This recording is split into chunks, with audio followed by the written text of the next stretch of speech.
नमस्कार, मेरा नाम है रिंकी वाजपेयी। आप देख रहे हैं FSC न्यूज। भारत के इतिहास में पहली बार गिनती के पहले चुनाव आयोग ने प्रेस कॉन्फ्रेंस की और प्रेस कॉन्फ्रेंस की थी अपने ऊपर उठे गंभीर सवालों पर सफाई। जयराम रमेश ने कहा था कि अमित शाह के मंत्रालय ने 150 कलेक्टर को फोन करके धमकाया है। इस पर आयोग ने कहा कि शक का कोई इलाज नहीं होता, हम शक का कोई इलाज नहीं कर सकते।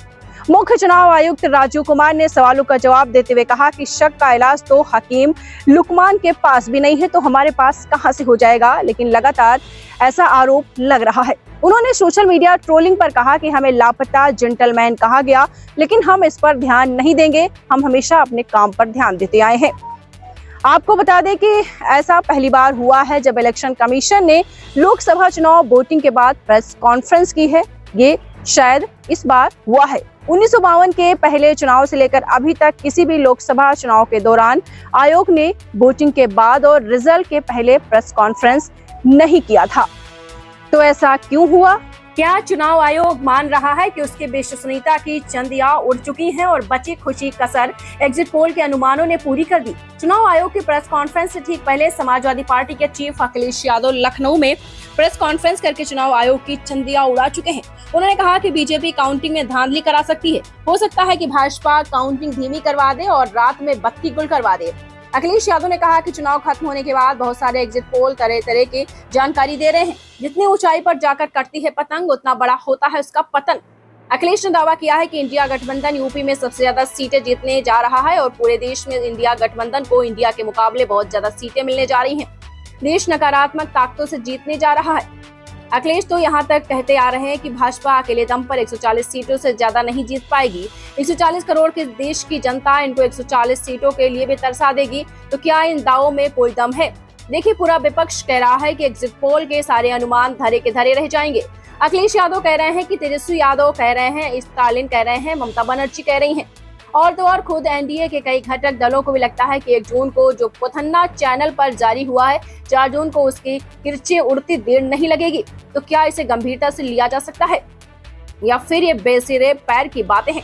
इसी बीच सोनिया गांधी ने एक बयान जारी करके माहौल गर्म कर दिया। जी हाँ, लगभग सारे एग्जिट पोल्स में विपक्षी गठबंधन को 150 के आसपास सीटें मिलने का अनुमान लगाया गया है। इसी बीच कांग्रेस संसदीय समिति के अध्यक्ष सोनिया गांधी का बयान सामने आया है। एग्जिट पोल्स के बारे में पूछे जाने पर उन्होंने कहा कि हमें इंतजार करना होगा, बस इंतजार करें और देखें। हमें पूरी उम्मीद है कि नतीजे एग्जिट पोल के नतीजों से बिल्कुल उलट होंगे।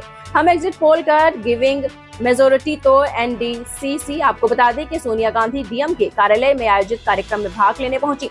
इससे पहले उन्होंने तमिलनाडु के दिग्गज नेता एम करुणानिधि को उनकी 100वीं जयंती पर श्रद्धांजलि दी और इसी कार्यक्रम से निकलते हुए सोनिया गांधी ने एग्जिट पोल को लेकर टिप्पणी कर दी। दरअसल ज्यादातर एग्जिट पोल ने अनुमान लगाया है कि प्रधानमंत्री नरेंद्र मोदी लगातार तीसरी बार सत्ता में बने रहेंगे और भाजपा के नेतृत्व वाले एनडीए को लोकसभा चुनाव में भारी बहुमत मिलने जा रही है। कुछ एग्जिट पोल्स ने तो एनडीए को 400 से ज्यादा सीटें दे दी। अब की बार 400 पार सच दिखा दिया है, जबकि अधिकांश ने अनुमान जताया है कि भाजपा गठबंधन 350 से ज्यादा सीटें जीतने जा रही है। यह संख्या सरकार बनाने के लिए जरूरी 272 सीटों के बहुमत के आंकड़े से बहुत ज्यादा है।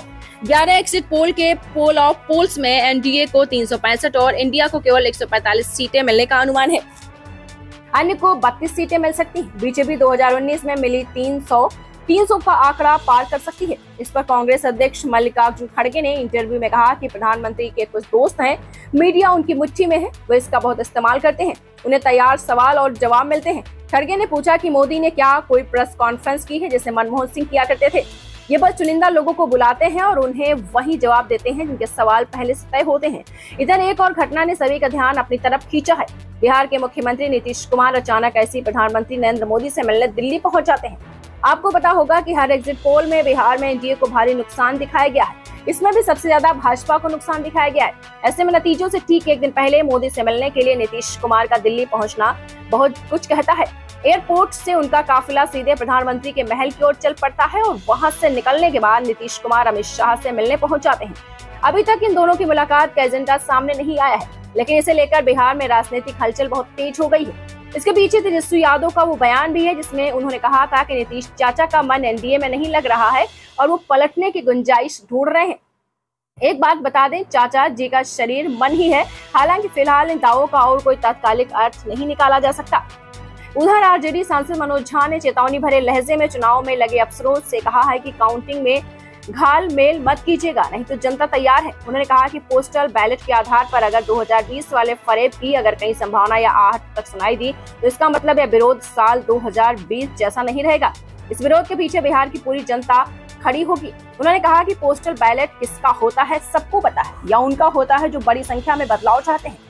आरजेडी समेत कई दलों ने मांग की है कि हर राउंड की गिनती सार्वजनिक की जाए और जब उसका डेटा अपलोड हो जाए तभी अगले राउंड की गिनती शुरू की जाए। चुनाव आयोग ने इसे मान भी लिया है, लेकिन जब तक काउंटिंग में नजर नहीं आता तब तक इसकी धड़कनें तेज रहेंगी। वो अब समय कितना बचा है, सबको इंतजार है कि एग्जिट पोल सही साबित होते हैं विपक्ष की आंकड़ेबाजी। इस बीच आपके लिए एक दहला देने वाली खबर यह है कि चुनाव आयोग खत्म होते ही दूध, दाल, सब्जियों और टोल टैक्स महंगा हो गया है। मतलब जीने के लिए आपकी थोड़ी और कीमत चुकानी पड़ेगी, थोड़ा और दम लगाना होगा।